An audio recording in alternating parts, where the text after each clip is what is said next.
No. Yeah, you do a lot, so you talk a lot, and that's a great thing. You got something to say, something to say. All right, so we're live now. Hi, this is Valerie Leonard. I am the founder of nonprofit Utopia. I want to say thank you so much for joining us, taking time out of your schedule. We have quite a lot to talk about as usual. And before I really get started, or before we really get started into our conversation, I just want to give you a little bit of background material to let you know why we're here and sharing with you some of the innovative ways we're going to address the issue. So I'm just reading a little bit from an article from the National Center for Responsive Philanthropy. They studied 25 community foundations around the country, and they found that, quote, the combined targeted funding to Black communities is 1% of all community foundation funding. But at the same time, when you look at the total populations of all of these cities, the total Black population is 15%. And this really results in an underfunding of Black communities by $2 billion. And this is just, from these 25 community foundations. And there are many, many more foundations around the country. In May of 2020, Echoing Green and the Bridgespan Group published a report outlining barriers to resources faced by Black leaders, particularly Black female leaders.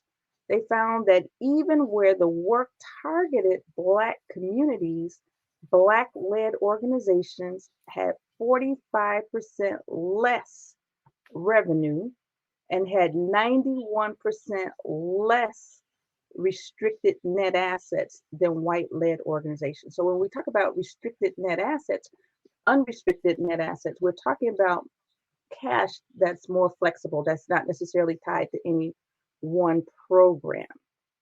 So if we don't do something about this issue, this situation is going to continue in the future. Our guests for today are DeJuan Kea. He is the founder of FBRK Brands, and Revin Fellows. Revin will join us later. He's the co-founder of the National Black Agenda Coalition. We're going to be talking about innovative approaches to improving equity in the philanthropic space. And we'll also hear about the latest developments at FBRK Impact House, TREC, NBAC, and ways real estate development and community organizing can be used to facilitate what we call comprehensive capacity building for nonprofits as well as small businesses. So we're going to be looking at some traditional ways, but also some innovative and non-traditional ways of increasing impact for not only philanthropy, but impact investors. All right, so I want to say thank you so much for joining us, DeJuan. And forgive me if I mispronounced your last name. Is it Key or Kia? It's Kea. Kea. Okay.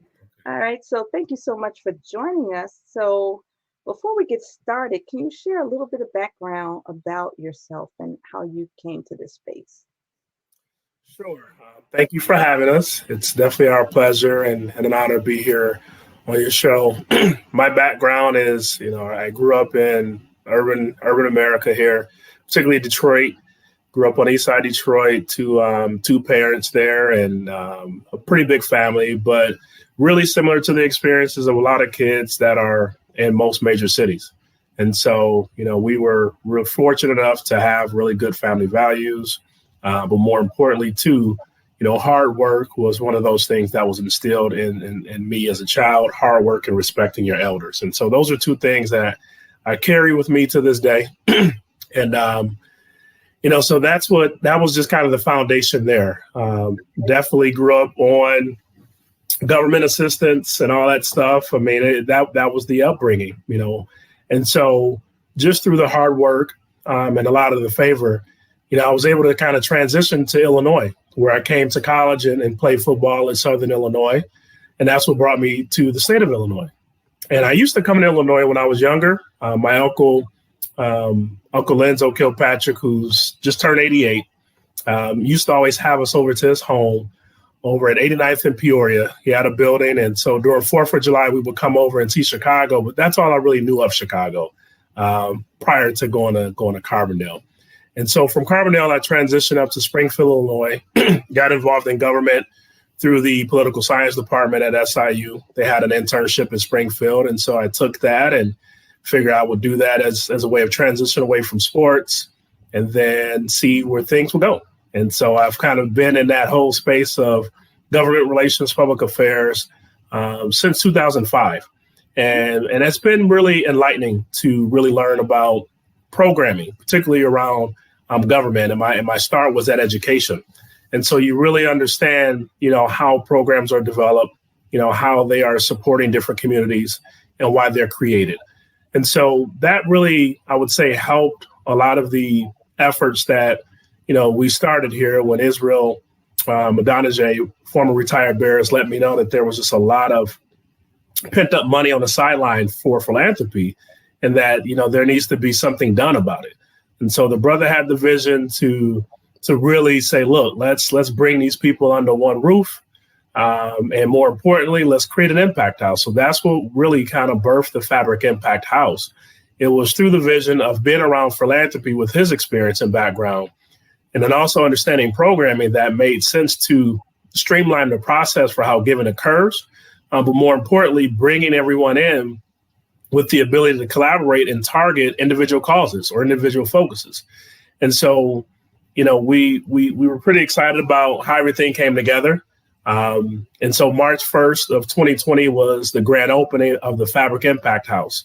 And at the FBRK Impact House, we have a mix of what we call our residents, and then we have our access members. And so the residents at the Impact House are organizations and foundations that actually take up and occupy office space there.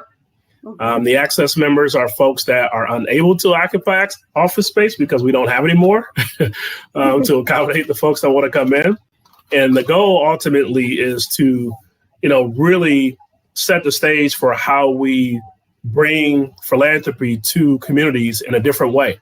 And more importantly, also create an opportunity in the vessel for government to look at how they give out grants and programming as well through a partner that is very, very accountable, organized, and have the ability to make sure that there's real impact behind taxpayers' dollars that are being spent or even corporations giving dollars that are being spent because of our connectivity to organizations at the ground level and also other folks and masterminds such as Brother Revin Fellows who joined, who's been evaluating and dealing with a lot of different organizations, not just in Chicago, but across this country.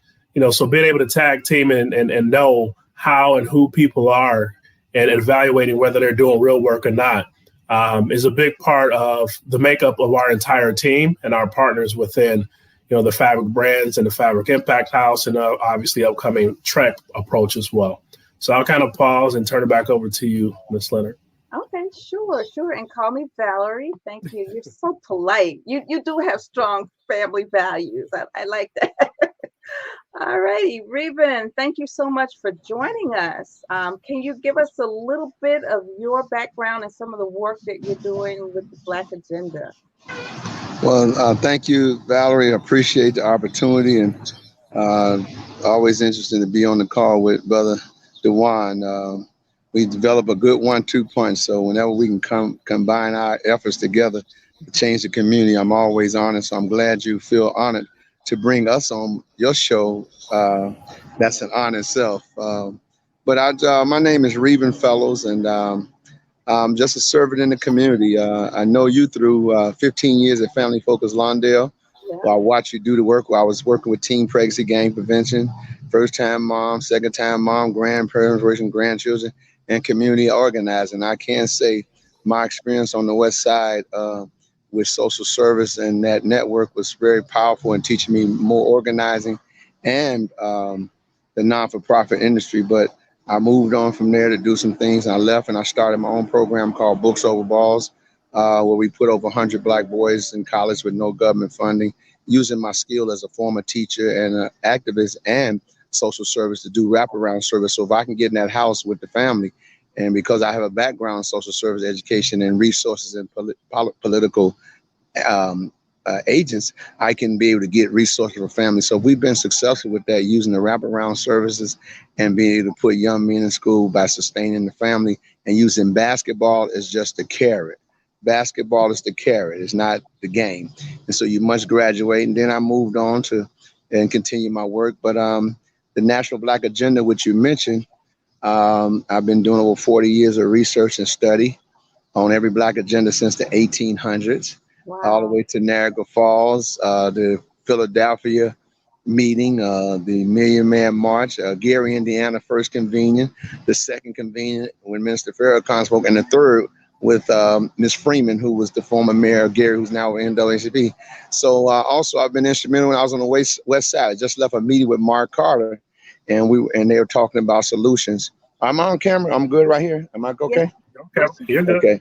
Yeah. So I was able to when I was over there when they had the empowerment zone, and Mark, people don't know Mark do a lot of research himself. So I learned about the Renaissance 2010, the empowerment zone, the 2020 plan, Metropolis 2030 plan, Liz MacArthur Foundation 2050 plan, and the 100-year Berman plan. So I've read all those plans, and so a lot of my movement is based on being proactive, not reactive. And then we were blessed. Senator Owens out of Boston in 2004, he convened. Actually, he was birthed out of the first Gary convention and became a senator. And I had a chance to get my hand on his document. And that convention, he brought some of our brightest minds together, elected officials and collaborations and business. And so it was Boston. There was a Black agenda. So a couple of years later, I called him back and he said, I've not been doing anything. So we were blessed for him to give us his blessing and give us his charter. So we don't have a regular Black agenda. We got one from a senator that was birthed out of 71 that gave us the authorization to use his organization and take it to another. So since then, we've taken the Black agenda that's been well received by Black BCUs, revolutionary groups all over, and we've been getting great reviews. And so I'm just honored to be able to have this document published by Gorman Publishing Company, a Black publisher, where he published the book. We got a hard copy paperback, but there's official Black agenda, National Black Agenda Consortium, which I'm the architect and I'm the visionary of, with Mr. James Hill, who's one of my elders. So I'm just excited. And so when I met Brother DeJuan and what he was doing, I was invited by Patrick Young, who's part of my Books Over Balls. They're working with DeJuan, say, man, I want you to meet somebody. And so I went down and met, and I didn't know it was a meeting for me to come see if I want to be with them. I thought I was trying to figure out how I'm gonna get with them. So I ended up being, it's about you, brother. I was like, oh, okay. So my relationships and doing the community, and I really be honored that people would recommend me for my work I've been doing, and especially with State Rep Ford, who I've been a great friend of for over 15 years. So it's just an honor to be at the table, and then again, inviting you to be a part of this magnificent team. I mean, I'm sorry, Blacknificent team. We ain't no more magnificent. We the Black. So in closing, I'll just let everybody know you're talking to the self-proclaimed governor from Rainbow to Cicero on 79th Street, the new Blacknificent Mile. I am the governor, and we have 13 new businesses with no government funds. And we invested Black investors, Black contractors. So it's miles and miles of thriving Black business. So I'm looking forward for a Blacknificent call here. Awesome. And Juan, if you're still there, thank you so much for stopping through. Juan is with the Black Pages Worldwide. So thank you so much for stopping through. All right. So Juan, when we look at the Fabric House, right, we talked about community organizing, which is something Revin is really good at. But you have organized several foundations and other folks that make investments, and you have brought them all under one roof called the Fabric House. So what are some of the ways that they've been able to use that space to collaborate? And I realize that we're in the midst of a pandemic and people may not necessarily be gathering as much, but one of the main reasons why you created the space is so that they could be more efficient with their grant making, as well as come together and be more innovative. So what are some of the things you're seeing since they've been there about a year or so now? Great question. And I want to make sure I give credit to where it's due. Angelique Power and Israel are really the folks that convince these people to come on board. So I want to make sure that that is very, very clear. And then I'll highlight some of the foundations and organizations real quick. So the Chicago Public Library Foundation, the Field Foundation of Illinois, United States Artists, the Woods Fund Chicago, the Alka and Aja Gupta Foundation, Public Good, Pillars, A Better Chicago, Forefront, Charles Tillman Cornerstone Foundation, Children First Fund, the Chicago Public Schools Foundation, Wow. the Knight Family Foundation, the Academy Group, Margaret and Thomas Pritzker Family Foundation, the Margaret Pritzker Fund, Enrich Chicago, TAG, which is the Technology Association Group, Strides for Peace, Arts Alliance Illinois. Those are all the organizations that are currently residents of the Impact House. And so, the goal was understanding that there's power in collaboration. You can get more done working together as a team versus just being individuals. And so when all of them came on board, there was the hope that, to your point, making them more efficient, but again, seeing how they can collectively collaborate to target their efforts to make a greater impact. And so the pandemic really was that first opportunity to showcase what that collaboration looked like. And so the leadership team, which kind of meets, I would say biweekly or so, when we first moved in, the pandemic hit. So everyone moved in March 1st, 2020. That's when people started moving in. And all of a sudden, we all got hit with a pandemic. So the thought was, when we transitioned to virtual, how can we still help? How can we still give? And that was the aim of the leadership committee. And so from one phone call, each one of those organizations decided to chip in a nice chunk of money to the point that it raised $53 million from that one call from all those organizations. And that was the creation of the COVID Relief Fund. And so, that's really the power in collaborating and understanding that, hey, when we bring our resources together, even if I only have $2 or someone has $10 or whatever, the more you continue to collaborate and bring in that pot gets bigger. And so the impact that they were able to make just during the COVID, period, and we're still in it, but just that initial impact where people were really hurting and needed help, we were able to help a lot of families, community organizations, give them support, as well as, kids and other folks and artists. And so it was really, a great show of force that we're looking to replicate when it comes to how we strategically, assist those communities that you highlighted that are not getting their fair share of the philanthropic dollars that are out there. Getting 1% of the philanthropic dollars nationwide when, communities make up 15% of the population is, and you mentioned $2 billion that are still out there that did not make its way to those communities. I think that's what we're looking to do. And we're looking to focus and see how we can play a role in making a dent in that. So. Okay, awesome. Revin, are you there? We don't see your face, but are you still connected? Can you hear us? Can you see us? Okay. Okay. I think he's still there. He might have just went off camera and mute for a second. Yeah. Can you hear me now? Yes, sir. Okay. I think I went off camera, then I came back on. I might be on two lines. Can you cancel me out of one?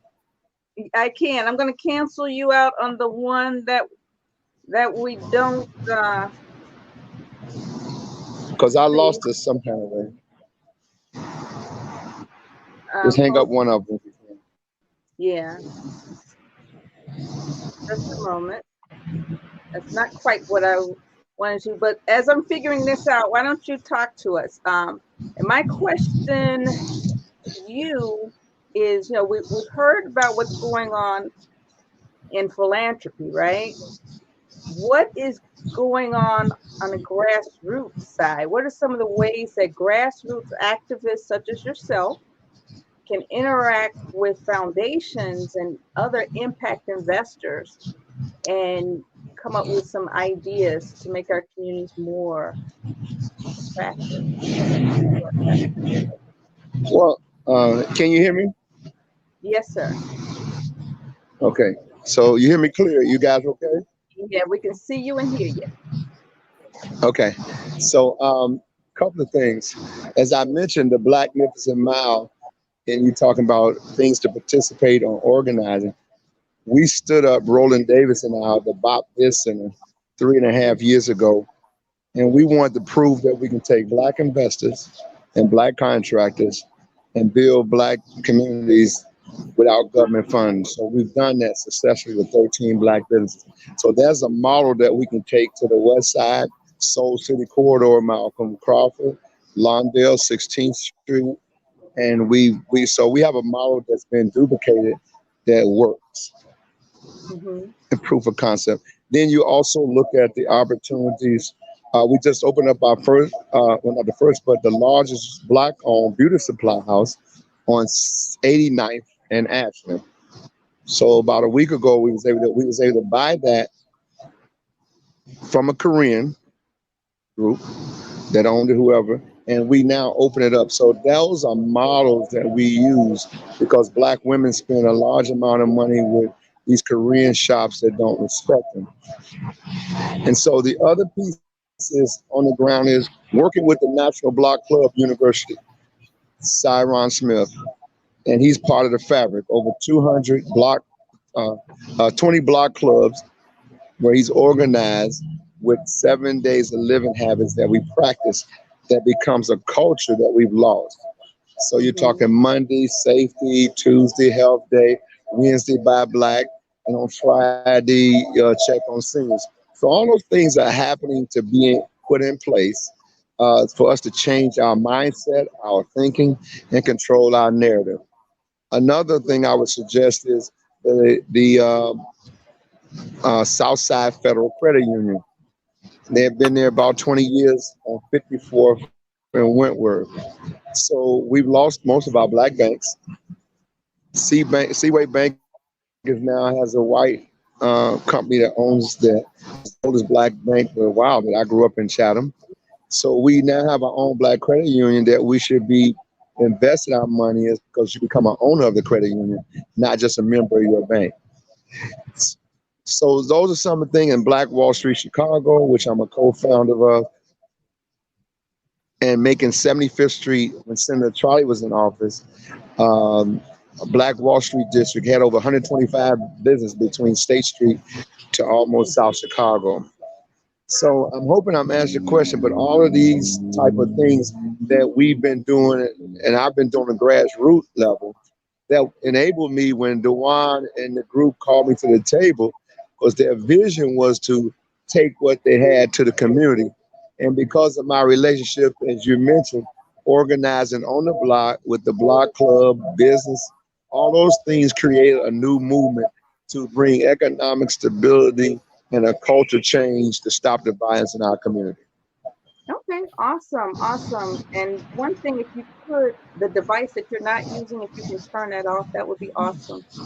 And just as a follow-up, so you've been able to attract attention from impact investors and developers such as DeJuan, but how have you also been able to leverage, I would say, the social capital that you have and attract investors?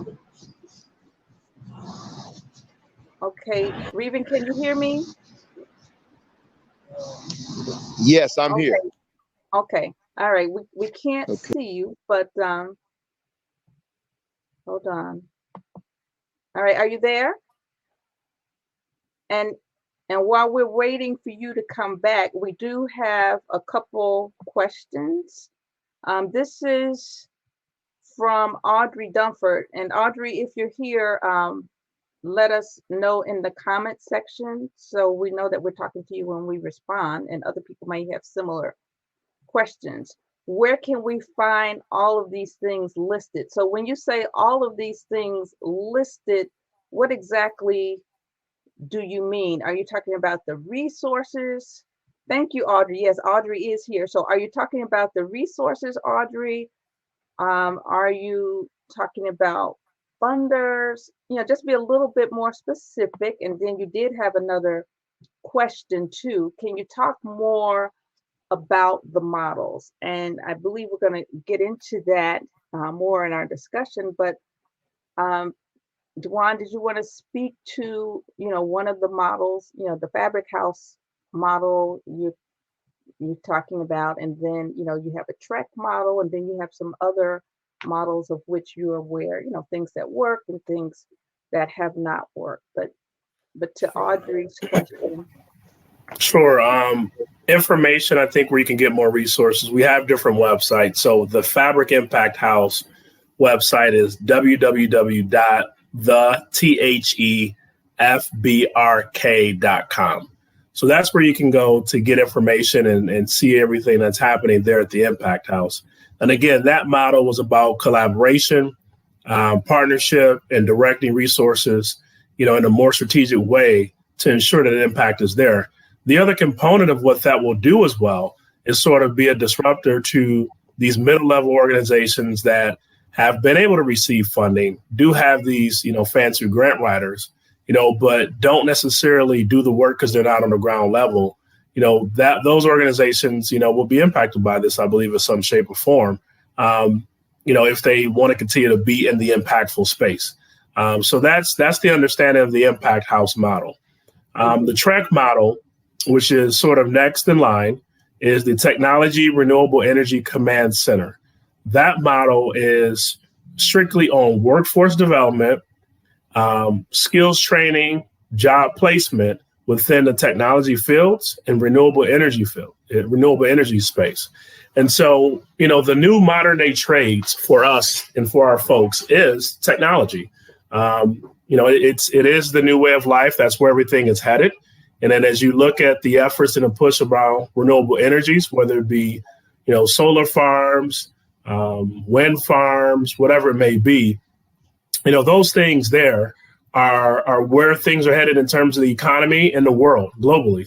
And so making sure that at least there is a place where our folks can be here to transition, those that do want to transition into that technology space or renewable energy space, the TREC will be there to train them at no charge, free to anyone that's in Cook County. And then the other piece is supporting businesses. So TREC will be there to support businesses, providing, seed funding, seed grants for people that have ideas, whether you want to start an app or a new business, and you just kind of need a jolt of money to try to push that thing forward. We see that as an opportunity here to support folks in that space as well. Because the reality is we have to have a diverse space for our people to be able to do well, execute, and grow their own ideas and their visions. And sometimes it takes a little bit of help financially from the philanthropic side, but then it also takes a place that is a known commodity or hub where people can access resources, access experience, knowledge, and support services in order to push forward with their dreams and with their goals. And so TREC really will embody that, which is the second part of our triangle effort here, and how we want to make sure that moving forward, we have the ability to help and support communities that want it and people that want it. Okay, awesome. And Audrey was able to clarify what she meant. She would like to know where we can find a list of the banks, the beauty supplies, Black Wall Street, and other resources for Black people to shop Black. Yes, there's a website called the Black Mall that I was just definitely turned on to, where you can see all of the folks that are pretty much all the different Black businesses where you can buy any and everything. So I know that's one website. Valerie, you can definitely chime in and share if you have any others. Yeah, we had someone, the owner of the Black Pages. So you've got the Black Pages, and I'm not sure what their website is, but they're definitely on Facebook, and you can join there. And what I can do, Audrey, you're a member of the nonprofit Utopia community. I can also make sure I post some links into that community, by the end of the day, that you can share. And if there's anybody in our listening audience, please feel free, if you're listening, share any resources, any links to resources where people who are interested, they can find out where they can shop Black, buy Black, invest Black, right? So, and that's really what I like about working with DeJuan. He has such a different view of philanthropy and investment. It's not so much just relying on grants. I think that's kind of important, but he's looking for more self-sufficiency. So his models are going to help not only improve the capacity of Black businesses and Black organizations, but he's also going to move them toward greater self-sufficiency. And you don't want to talk about it in a welfare model, but I think that's been our problem as Black people. We've been approaching business in pretty much the same way that we approach, nonprofit, and I don't even say nonprofit investment. It's more or less nonprofit charity. And he's here to help rewrite the narrative and make sure that we're definitely investing. And Revin, I know that you got cut off, but Yeah, Audrey I'm Dunford back. was, yeah, we can hear you, we can see you. She had Okay. questions about where we might find this information written out somewhere. Where can we find out more information about Black banks, beauty supplies, stores? Because you did mention the Black-owned beauty supply store, Black Wall Street, Mhm. other resources. So I did promise her a link to some of those resources, but while we have you here, if you can mention a couple places she might consider looking up herself, like where can we find Okay. out more about the Black agenda, et cetera. So the National Black Agenda Consortium.org, National Black Agenda Consortium.org would be the first for the Black Agenda. The other would be Southside Federal Credit Union, 54th and Wentworth. Mr. Greg Brown is the president. He's formerly president of the Illinois Federal Savings Bank, and he became the president at about the credit union maybe about 15 years, 20 years ago. The other is the BOP Biz Center, BOP, BOP Biz Center. We have a website, thebopbizcenter.com, and then you'll see what we've been doing with our business model in terms of setting these incubators up. And the other piece is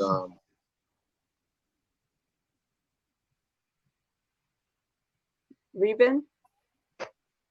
Okay, it looks like Revin might be okay. I'm sorry, went out. Can you see me? I'm sorry. Okay, yeah. The other one would be the. Can you guys hear me? Yes, sir. Yes. Can you hear me? Yes. Yes. Hello? You Yeah, can we hear can me? hear you. I Yeah, can't hear you guys. Okay. Hold on one second. Man, I'm in the library having technical difficulties. But the other one would be the Southside Federal Credit Union. You can Google that. And then the beauty salon is called Solo. S-O-L, S-O-L-O, Solo. It's on 89th and Ashland. When you Google it, you'll see that there's two. One was on Cottage Grove, but the one you're looking for is the newest one. It's his largest one. It's on 89th in Ashland. So if you put that into your engine, you should be able to find Solo Beauty Salon Supply Office. And then what was the other? Then you also use Malcolm Crawford and Val, you can get that. Malcolm has the Soul City corridor from Austin all the way down to Laramie, almost to Cicero, where they're buying up all the property and putting businesses there. So we have several economic development business models that we can use. And if not, you can give them my number to reach out to me. I can get more detail to it, Valerie. I have no problem with that. You can reach me, Revin Fellows, at 773-969-9644, and Revin Fellows at yahoo.com. That's my first and last name, Revin Fellows at yahoo.com, so I can get more extensive. I'm sorry I'm in a bad location. I'm at the library, but I guess we're not paying enough money for our libraries. Is that the Woodruff Library? Not Woodruff. Woodson. I'm thinking about Atlanta. Are you in the Woodson Library? Is that Carter G. Woodson? Okay, you you can't hear me. All right, never mind. So DeJuan, what are some of the ways that you guys have come together? What are some of the things you've done to work together in terms of advocacy and other economic development for small businesses and building capacity for nonprofits? I mean, there's a lot, but we can start off with the advocacy piece. I know we went down to Springfield with the blessing and support of Deputy Majority Leader Emo Jones III, as well as State Representative LaShawn Ford, pushing forward to, receive a state appropriation for the work that we're doing, something that's a little bit separate, something that is definitely will be able to reach and touch all the organizations, businesses, and people and families that are in our pipeline and that we work with and support. And so we made that move there. We had an opportunity to really have about a good 2.5-hour meeting with Congressman Danny Davis, who's offered his office as support for the work that we're doing at the Impact House and beyond, especially with Trek coming up as well. And so we're planning to continue those advocacy efforts with getting support and tapping into those resources, again, public resources and also private. Cook County Commissioner Dennis Deere also is going to be helping to ensure that we can get some resources to ensure that they make it down to the ground level. And so those are the 3 levels that we really have kind of focused on. And I really even say focused on, it's just we kind of fell into it because of relationships. And so from an advocacy perspective and lens, that's how we're looking to tap into our taxpayers' dollars and public dollars to be able to properly redirect them to ensure that they have the impact that's needed within the communities that we're affiliated with. For, I don't know, probably at least 10 years, if not more, we've been doing job placement and job training and technology training within different schools and CPS and throughout the state. And then we also have Synergy, another affiliate of ours that we do a lot of the training with around photovoltaics, which is solar panels and those things, and around renewable energies and geothermal.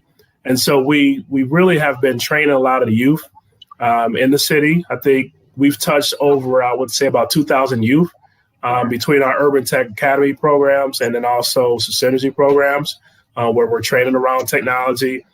We've also taken kids to conferences, for their first time in tech conferences here that were in Chicago. I think we also recently just expanded and was doing work also in the Latino community. We partnered with Burway Schools to teach automation, coding, hardware, and drone technology with that school district over the summer. So we've been doing a lot of work on the ground in various affiliate companies of ours, or subsidiaries, however you want to call them, that's been geared towards exposing our kids and our young people to new opportunities in the technology field, and then also renewable energy field, but more importantly, too, encouraging them entrepreneurship and walking them through various training programs. And so that's some of the work that's been happening for a length of time now. And there's other organizations I do want to highlight that have been doing the same type of work in different parts of the city. They've been doing it as well.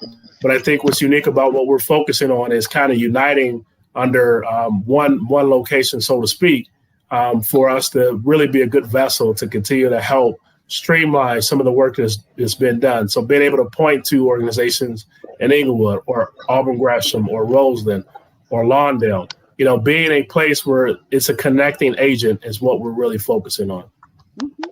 Okay, that's awesome. Revin, we hear you. Can you hear us? Okay. Here's Revin. Okay, it looks like we have lost him temporarily. I'm sure he'll come back. And I know how that technology can be with the library. Been there, done that. So, DeJuan, one of the arguments people make, some of the larger investors, say the larger multi-billion-dollar banks and whatnot, they like to say that they don't want to invest in our communities because, one, it's a higher risk. And 2, they might not get quite as high a return on their investment. That's either financially or even looking at the social impact. Sometimes they think that our problems are so huge that, the problem is insurmountable and why bother? What would your response be to investors with those types of attitudes, thinking that, it's not worth the investment in our community?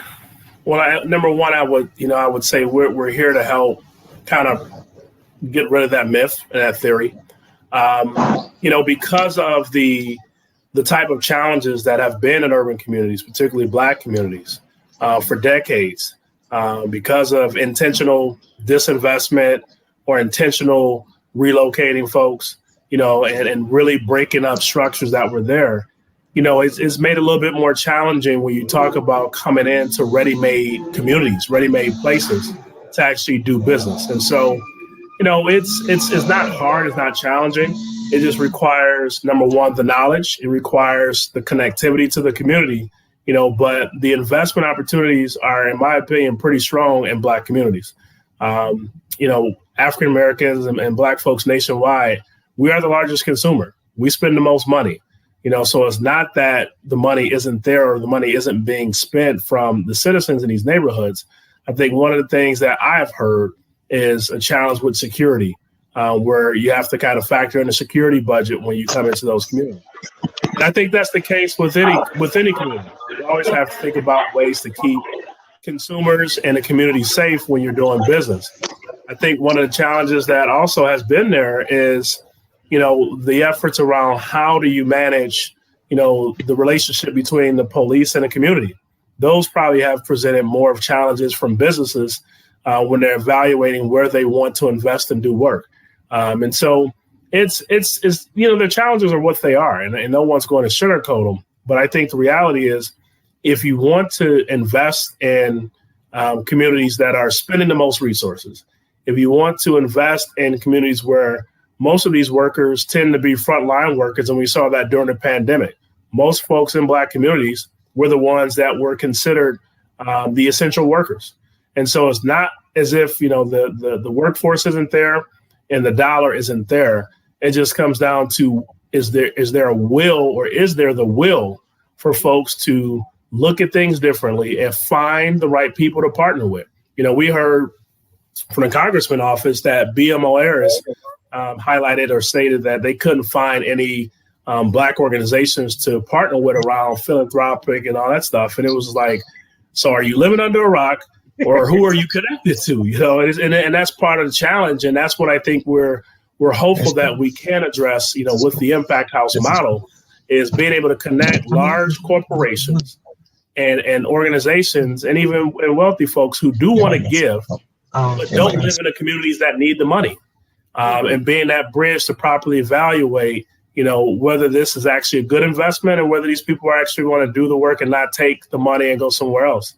And I think there's work that also needs to be done, with some of our elected officials as well, being able to make sure that they, do a really good job of identifying organizations that are doing good work is critical to it as well. I think it takes a collective and a community approach, to ensuring that we change the narrative on how and in the ways that you can invest in the Black community. But it's possible, it's there.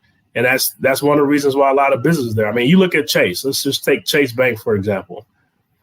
Chase is national bank, national corporation. They have a lot of branches, a lot of retail branches within Black communities nationwide. That should tell people something in itself. I don't think they're going to set up banks or banking locations, in communities where there's no opportunity and there are no people with money or cash. So those banks are there because people are moving and making transactions happening, from a checking account standpoint. When they work, they place their money there. I think what we haven't seen is that the development of the business side of the community, the Black community particularly, and that relationship and a critical relationship that it will play with a financial institution to continue to support.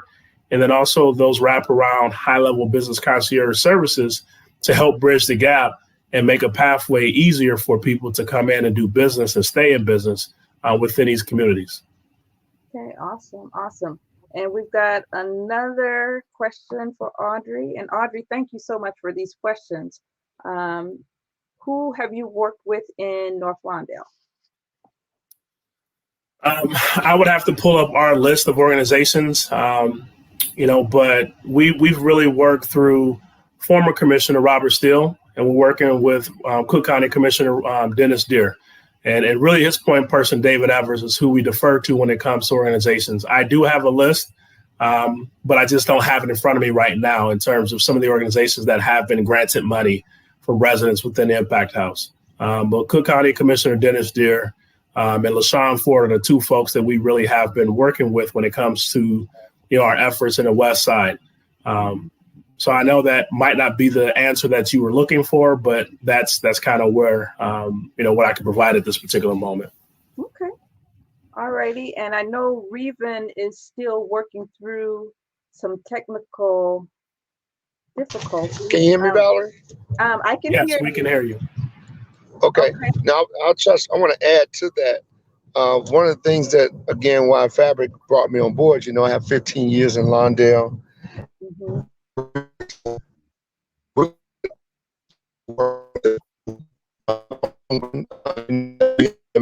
School at one time. So we're going to be collaborating with Wright College and Fabric House and Impact. And we're going to be working with State Rep Ford in his district in rejuvenating the energy of Austin Academy that used to be a manufacturing business school. And they've taken that from them and they've sucked it out through all charter schools and left the students there that need help and hope. So we're going over in that school with all of our technology, our solar, our training, our STEM and robotics programs to help. And then we're going to be working closely with Dr. Vessel, Carolyn Vessel of I Am Able, who's over the social emotional stuff dealing with our communities. And so we're going to be working with them and a host of others that I'm connected to in Lawndale all the way to Austin. So we're bidding on the ground. Dennis Deere is part of us with the Black Male initiative that we're doing on the social status of Black males, or we're targeting different communities where Black boys are being affected. Congressman Davis, that's one of his big things is Black boys and fathers.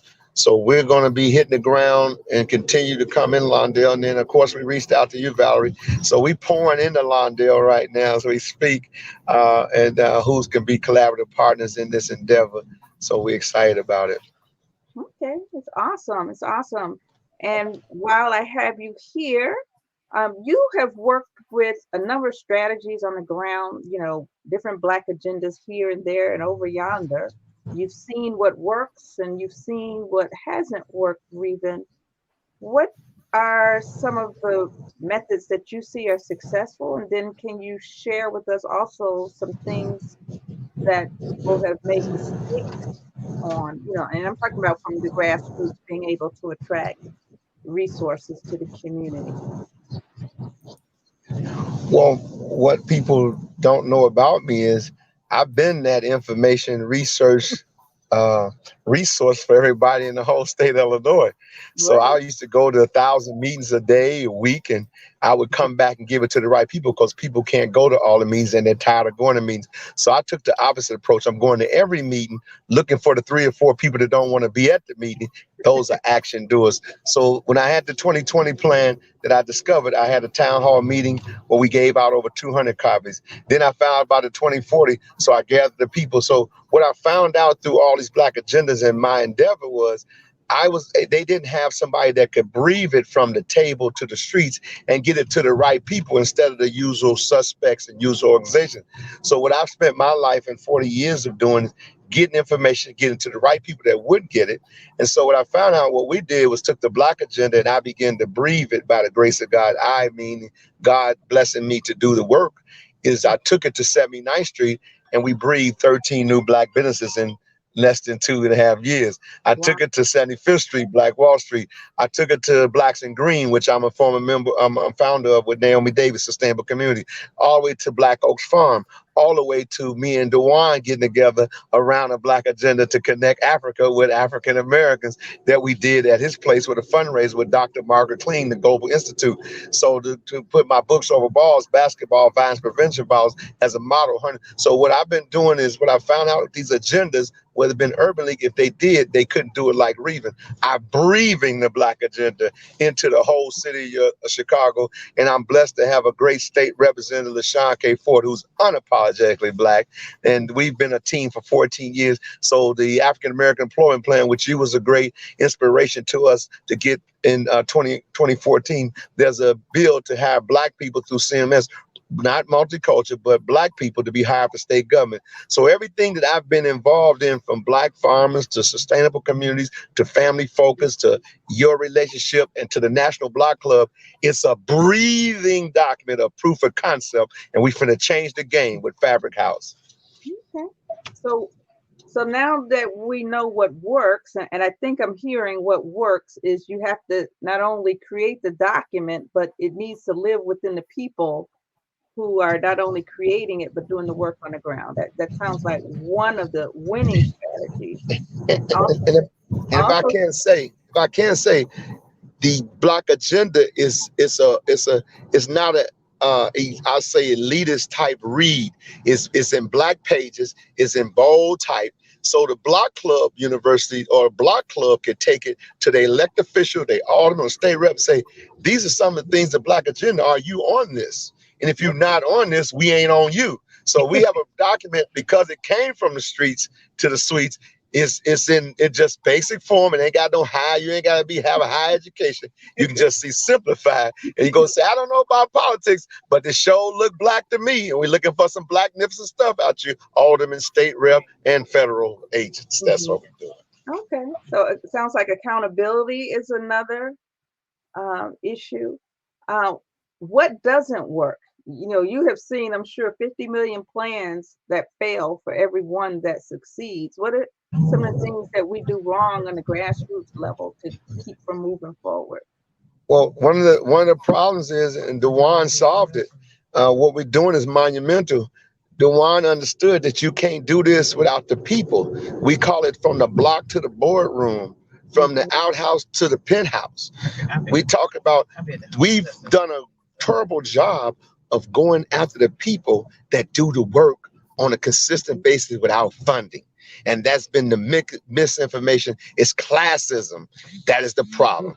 Our people have gotten so high up till they can't look down, and the churches play a major role in that on class, middle class. We ain't got no class right now. We don't own a Black grocery store to feed ourselves. We got 150 schools closed. We don't have no Black banks. We don't own nothing. We don't control nothing. We lost everything, South Sheen, Giant John. So we let class separate us from people at the bottom, that we only as good as those who are the least of us. And when the church comes back and the leaders come back and connect together, grassroots with activism, with economics, then we have accountability for everybody in the village. Okay. And DeJuan, what are some of the lessons you've learned? I mean, you've had experience not only with real estate development and education, but also policy and, you know, being a lobbyist. You have seen a whole lot. What are some of the things that you see us doing right and what we're doing wrong, not only from the grassroots level, but even as practitioners in finance and educational policy? Well, I think that, you know, part of it is what Revin highlighted, right? There's that disconnect between the people and the elected officials, and more importantly, in policy. And so I've seen a lot of bills get passed, state and federal level, a lot of laws get passed, you know, but if they're not implemented, then what good are they? You know, but more importantly, too, if there isn't a direct funding source associated with supporting the implementation of a law, then again, what good is that law? You know, so really helping the people understand what is the purpose of government. You know, government is not here to save you. That is not government's job. Government is not here to teach your kids values. That is not government's job. Government is not here to ensure that you are employed. That is not government's job. And so we've had a lot of stigmas that we've placed, or let me clarify that. There's been a lot of expectations placed on government and elected officials to do things that they are not designed to do. And so because folks have, you know, kind of placed those expectations, then they get disappointed, which then takes them from being active in the process, which actually could be helpful in sharing resources and helping improve some policies. But if you choose not to be active because, you know, you're feeling down, you're feeling sad because you felt that the government let you down or this elected official let you down, you know, then you really have to be properly reprogrammed and re-educated on what the role of government is in your life. Government does have the ability to impact all facets of people's daily lives. However, it still comes down to accountability. And that accountability starts, you know, at home. If you don't have accountability built in at home, then how can you then speak to your neighbor and try to hold them accountable for something that you're not willing to do yourself? You know, so there's a lot of re-education, I would say, that needs to occur with understanding, from folks within our community who, I'm not voting because voting doesn't do anything, or I like that type of mentality. Those folks have to be properly educated and understanding what the nexus is between the people and elected officials. And then more importantly, there has to be support properly for folks that are doing the work. We've seen a lot of programs, a lot of funding go to programs that don't work. We've seen a lot of money go to organizations that aren't doing the work or are utilizing those funds to, kind of prop themselves up and then give pennies, so to speak, or a small portion of that funds to people that are doing the work. And so, it's one of those things. There has to be a process of rebuilding the body. We have what I consider, the head, which tends to be, politicians or people in position of power within, companies, corporations, organizations. I consider that to be the head. But you got the head out there trying to pick up books, trying to move pieces, and they don't have any body. They don't have anybody at all. They don't have any arms. They don't have any legs. They don't have any feet. And those legs, feet, and arms are the people that actually do vote or can vote and can support their efforts to ensure that, what they're looking to accomplish will take place, will be successful, and it won't be a waste. So just really basic education and knowledge of what government is, and then also too, redirecting resources to places and policies and organizations and companies where it's actually doing the work and making a change. Because one of the things that we've heard a lot about, and you'll continue to hear about it, is how much we spend in terms of taxpayers' dollars, state, or even in some cases federal, to house inmates, to house folks that are in prison, in jails, for 16 ounces a week or whatever it is, an ounce a week, whatever. They're housed, for what is considered low-level crimes. But more importantly, it's costing taxpayers darn near $20,000, $30,000 just to house those people. And so you're talking about money that is not being properly redirected into the community to support the neighborhoods, to support the city governments, support policing. People have to understand, the makeup of these things. And if they do, then I think we can stop with a lot of the finger pointing. We can stop with, a lot of the results and investing in the system and approaches and practices that we've been investing in for 60 years or 70 years that hasn't produced any fruit, hasn't produced very, very little fruit. Yes. So that is a great segue to my question. How is TREC different? And then Revin, you can chime in after we hear from DeJuan. Gotcha. TREC is different because, as Brother Revin highlighted, it's from the bottom up. If you can envision, the President of the United States, right? Mm-hmm. President of the United States, he's great. He's got a lot of power with the pen. He works through a budget with Congress, but ultimately, the real work is being done by agencies, right? Those are the folks in under that contract that are on the ground. They're monitoring what's happening in states and communities and neighborhoods and things of that nature. And so that's really kind of like the model for TREC. We are tied into, our generals who we have. Revin Fellows is one of our generals. Dr. Stanley Howard is another general. Curtis Thompson is another general. And then you already heard about Cyron Smith. He's another general. We have another one as well that's dealing directly with who we call our gang specialist and intervention expert. So we have these various generals that are on the ground, that are connected to the people, that is really the foundation, in my opinion, of what TREC is about and who we're trying to serve and support when it comes to workforce development, job placement, and then supporting those respective communities around hunger, homelessness, economic development, equity resources. And so, this is a model that doesn't exist anywhere. It just doesn't. And it's not, because all of a sudden we're smarter than everyone. No, I think what we've decided to do with a team of, unique individuals that have very diverse backgrounds and that tend to have a good general understanding of their respective fields and industries. I think it was an understanding to come together to try to make sure we change the narrative because, we don't want to see another 50 or 60 years go by and folks are still dealing with the same issues. We're still trying to solve the same problems when they can be solved. Some of these problems can be solved. Some problems can't be solved. Do I think that we're going to save everyone in Chicago? that's out here trying to, kill people, hurt people, or don't want to do anything with their life? No, we're not going to save all of them, because some of them just don't want to be saved, and that's okay. However, for the folks that do want help, do want support, there has to be an avenue and there has to be resources and a vessel for those people to come in and get that, so that way they can begin to change the narrative, because that's really what it's all about in the end. And so that's one of the things that really, or I say several things that separates TREC as a mixed-use real estate development that is focused on pure workforce development, skills training, and job placement around technology and renewable energies, for the entire county, and then other places where we'll be looking to do this as well. Okay, and Revin, before I bring you on, just in summary, it sounds to me like TREC is doing things, I don't want to say backwards, but just the opposite of the way we really approach development. All too often, I've seen developers just want to do a project, so to speak, and all they care about is who, the renters are going to be in that space. But your approach it seems to be, looking at the problems that we have in our community that seem to be, very, very challenging. And then you're using the real estate not just as this physical improvement, but as a way to program, develop programs and collaboration to actually address issues. And I've not seen organizations do it that way. I want to chime in too on that point.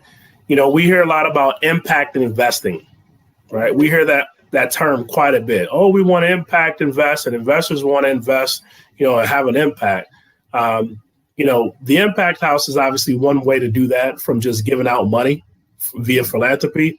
But when we want to talk about impact investing, changing people's lives via real estate, but then also supporting businesses, small businesses, and entrepreneurs, that's real impact investment. And ultimately, that's the makeup of TREC. And I think the difference is with TREC, it's inclusive. It does not cut off access if you don't have money, if you don't have position, if your family wasn't born here. That's the difference with TREC versus other, sort of mini workforce development hubs that have been created. If you're not part of those networks, you don't have the access. So I just wanted to make sure I highlight that as well. Okay, great. And Revin, same question to you. What makes TREC different, and your partnership with TREC? What are you guys doing together that's going to be different from most approaches? Well, there's a young man, David Peterson, that's at the A. Philip Randolph Museum, the first Black labor using museum in Roseland, and he's a FAMU graduate, young brother doing great work. He's the youngest president of a museum of that level, and his conversations usually me, Coach Fellows, we need proof of concepts. I want to see some proof of what you're talking about. So I've adopted that word in my spirit, and I've lived proof of concept. And so I think what we're doing different with TREC is we're not talking about when Jesus come. Jesus should be coming. He might be getting here.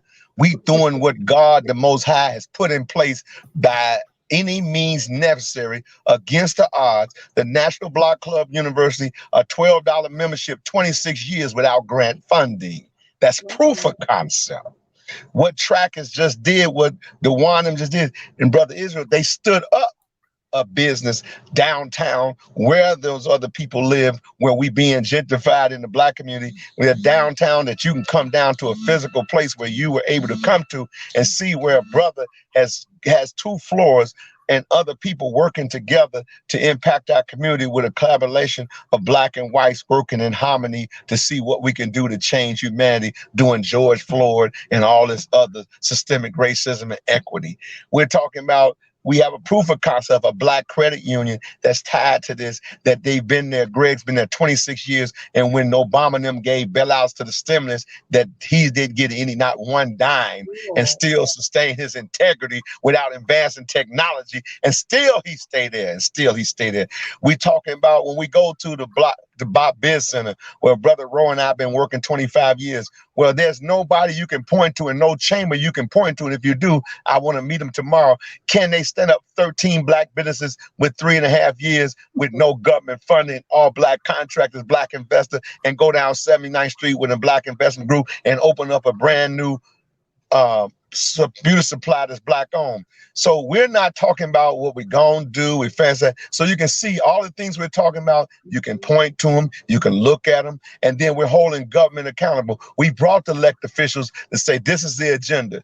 Brother Roe Davis with the Bob, they always say the black elected officials didn't fail us. We failed them by not supporting them economically and having fundraising and not giving them a black agenda that we demand them to do and take care of that's on our own. Like the other ethnic group, they have fundraisers and they raise money for the elected officials doing the work. And at the same time, they give them agenda, because I can go back to the Latino caucus when they went down, Senator Sandoval, rest in peace, went down there and say, the Latino women say, we don't want our children to go cross gang territory. What you men gonna do in the Latino community about that? Well, they went to Springfield and asked for $100 million to build 13 new charter schools. And they say, no, we can't give you 100, we give you 98. And they came back, and this is not anti-Latino. This is what people do when you come together that we should be doing, which is a page of our book, is where you should be going to. They built 13 new charter schools. I've looked at them. They got soccer fields. They got their flags up. They got solar energy. And they didn't use not one black contractor, which was our government. So what we're doing, we get with NBAC, the oldest black-owned construction company that was founded when Black Panther Party out of California. Brother Curtis Thomas, who's been in procurement. He's been in every layer of government, speaking truth to that type of power. So we're doing is revolutionized that right now, you know how they say, show me better, you can tell me? Mm-hmm.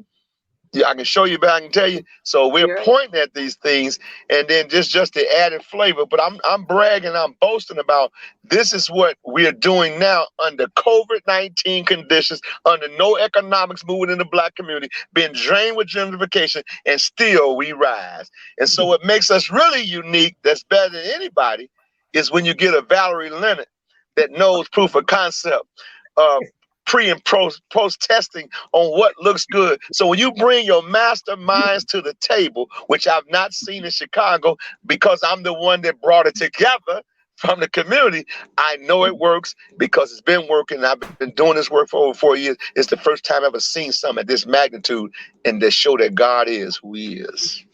I hope that answers the question. It does. Boy, imagine what you would say if I paid you. Thank you. That was totally unsolicited, but totally welcome. Thank you.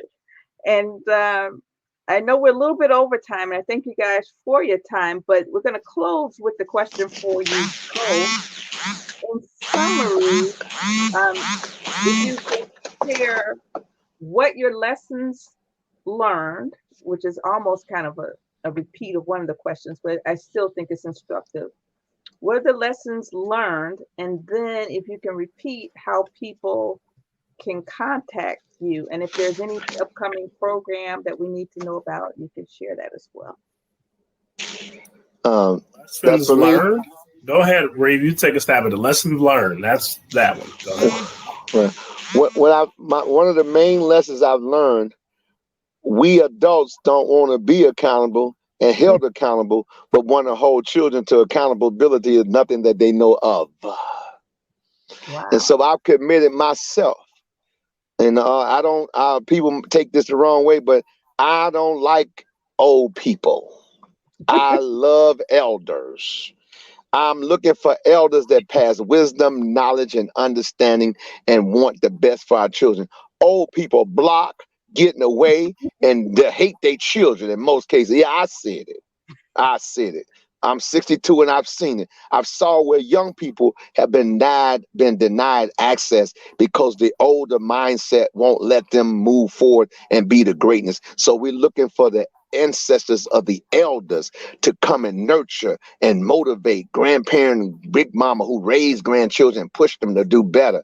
We want, but another thing that DeJuan and I have implemented in what we're doing is we're going to hold elected official and brothers in the streets and everybody accountable. We can't be talking about, I ain't gonna say nothing to him. Don't be touched, not my prophet. Well, if he a prophet, he ain't gotta be touched. But if he ain't doing work around the corner with Shakita, Ray, and Junebug, and crime and drug is all around the church, hell, he ain't no prophet. He profiting. So now, with that being said, my best thing that I do, that I used in my case, if I get involved with you and you ain't doing what you say you doing, I'm Facebook Live on the ground. I'm telling everybody about yourself. And I ain't perfect. If I'm wrong, I should be corrected. But I usually try to stay on the right side of Geraldine's son. That's my mama, her integrity.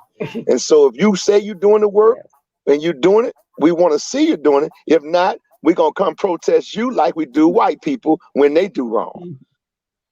And so we're going to use the block club that does a report card on the police, the non-for-profit, the for-profit, the stores, the gas station, and we have an annual report card coming out different quarterly to see if that elected official's been doing his work, the pastor doing his work. It's not what we say, it's what the community say. I think that is the accountability that we're going to need for these young people, because the more we hold them accountable and we can't point to nothing, it just makes us look like we're not real. So that's been my biggest thing. How do we hold people accountable? And as Brother Mark Carter says, don't tell no young man to pull his pants up until you put your pants on. I mean, he covered a lot there, Valerie. But just the challenges. I think, a lot of the challenges that we have, they're varying. Okay. One of the challenges that we have is self-accountability and accountability within the home. We have to get back to ensure that is a foundation of the Black community. People have to, hold their own family and their own kids accountable before they leave the home, versus automatically being quick to not hold them accountable, but want to hold other people accountable, which goes back to the point that Brother Revin highlighted. I think the other thing is there's just a lot of egos. Everybody wants to get credit. Everybody wants to be seen. And so one of the big challenges throughout our community, and even with the elected officials, is egos. Folks want credit and folks don't want to work together, and it's like, regardless of whether you agree on anything or can't agree on anything, ultimately, if you truly are about fixing problems and solving problems, then the ego gets removed because the problem is the focus. And so that's something that, has been a challenge. What we've encountered is that, I was talking to our other partners here this morning, and we've encountered people that would be considered Judases, right? Okay. People that go to church, say they're Christians, but they're not, okay? And they look like us.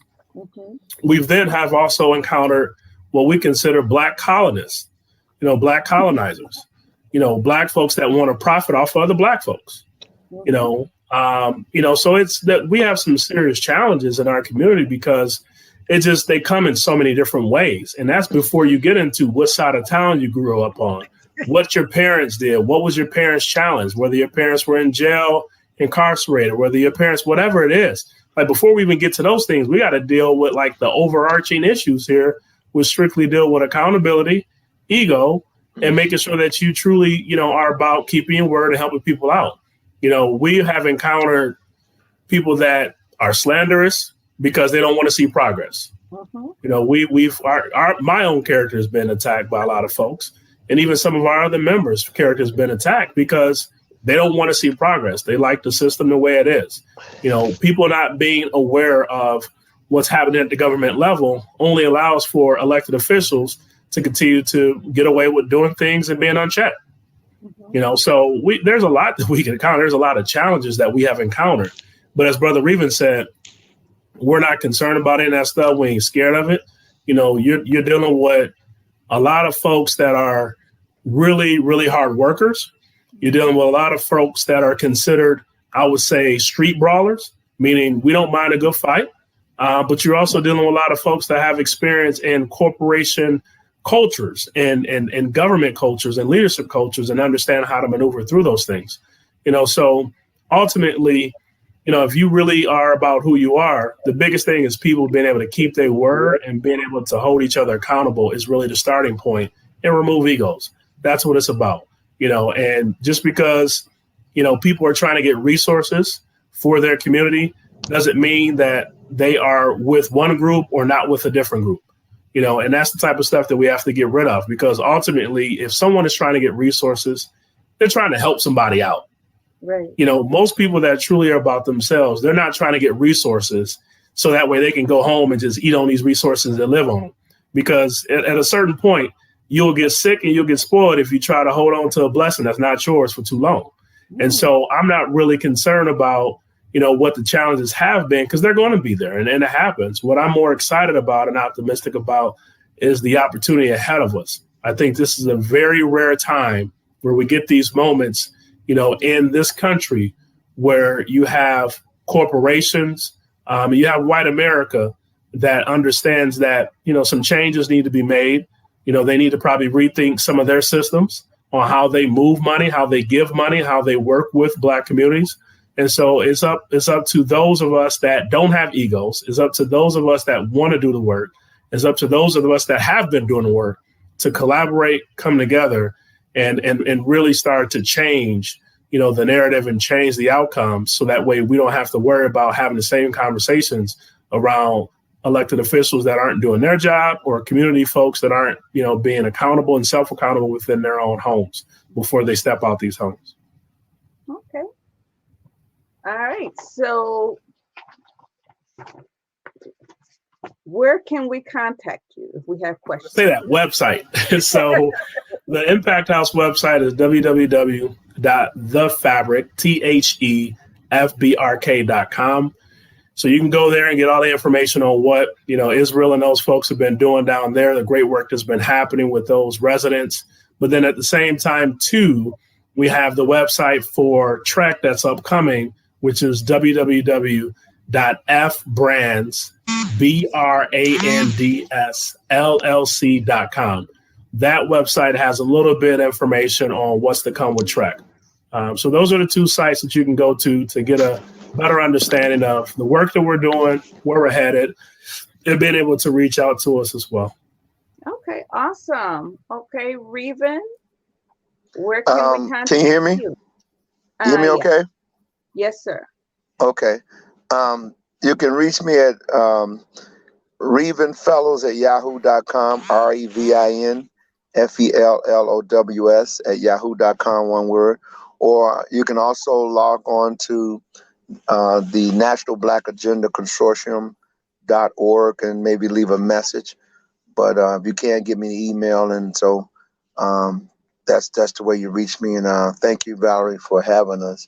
And I want to say one thing before we close out. The number one problem in the Black community is not gangs and drugs and economics. It's the relationship between the Black man and the Black woman. Mm-hmm. Once we establish that, then everything else starts to eradicate itself. And one thing I like with Fabric is we're trying to rebuild the Black family. Okay, and I misspelled National Black Agenda Consortium. www.nationalblack. Yep, National Black Agenda Consortium.org. Okay, yeah, I misspelled it. National Black Agenda Consortium. And if by any chance I still misspelled it, spell it to the best of your ability when you do your thing. or they can email me and I'll email them back. I did go to Chicago Public Schools. Don't ask me. Definitely want to make sure we give a special shout out to you, Valerie. Yes, you've been in the trenches. You've been doing a lot of work, supporting and helping out organizations, churches, and people. And so, we look forward to continue that legacy of work that you've been doing, and making sure that you continue to get your rightful due in place in this city, for the work that you've been doing. So we appreciate you and all the work that you've been doing for years. And we're just looking forward to working with you and partnering with you as well. And Valerie has, see what you talked about, what makes us real different. Valerie has the cheat sheet on who ain't been getting money, who needs money, and getting ready for money. So we got a cheat sheet. Yes. We Santa Claus. We got to listen. We check it twice. And what fun has been naughty, who's been nice. Hey, my mentor once told me, I have a museum in Aurora and in New Orleans. It's the African American Heritage Museum and Black Veterans Archive, founded by Dr. Smith. He's one of the top folk artists, artists, but he has a museum, folk art, recognizing 7,246 African American men and women who fought and died in Vietnam. Dr. Charles Smith, I'm a co-founder. We're the only Black museum that recognized those guys and women. But I said, man, how are we gonna be in a yard with all this artwork and win and beat it with all these other museums? He said, how are you gonna lose when you're the only horse in the race? I love it. All right. And on that note, we're doing our Baptist close. This is the third time we say. Oh God. Yeah. That's because we enjoy your company and do it to church. Y'all have to come back. Yes. That's all. We got to come back and continue the conversation. From time to time, just give us a status report. We can do that. Hey Val, can I ask a question, Valerie? Yes.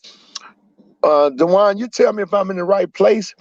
Why don't we hold a conversation like Rep 4 did today with the grant people getting ready for grants? Why don't you do a town hall and let's hear what non-for-profits are saying in this stage of the game, and we can hear them out and we can use that as a survey to how to address those issues on barriers that they have and that we may not, because I know, but there's a group down there that we haven't heard from that has solutions. So maybe we could do something on a level with FBRK Impact. We say, hey, tell us what you're experiencing. It gives you some data. And remember, we're collecting data for proof of concepts. Oh, I love it. So this will be jointly sponsored by the three groups assembled and others as you see fit.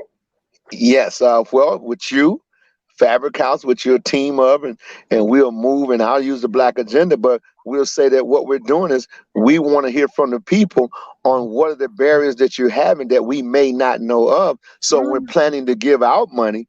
We know how to set up the new application. We know the barriers to address individually and resource. So I think that'll be a good draw. Yeah. And then DeJuan can really we can get a really good assess on how FBRK can change its narrative to fit anything that needs to be dealt with. I love it. Problem and solution. Mm-hmm. We're going to do that when? DeJuan, what you think of DeJuan? I don't do math and time. I do people. I would say probably sometime in September after we kind of handle some of these deadlines. Okay. I think that's appropriate. I think that's a good idea. Definitely to hear from the people. So that way we have input as we go into how things need to be constructed from a programming side of things, for sure. Okay. Awesome. And that could be, we can name it. They're going back to school in September. We're going back to business and non-for-profit after COVID-19. Back to business. Yeah. I like it. All right. Well, let us know. We hear whatever you need, and we thank you for the platform and whatever we could do to support you. We're here. All right. Thank you. And we can start promoting it now, but with the realization that you can't really start really working until September. Excellent. Right. Thank you guys so much. I really appreciate it. And for those of you who are still with us, you can get access to this video within about a minute or so. It'll be on YouTube. All right. And then we ask you to like and share. All right. You guys take care. All right. Peace and blessings. Thank you, everyone. Same to you.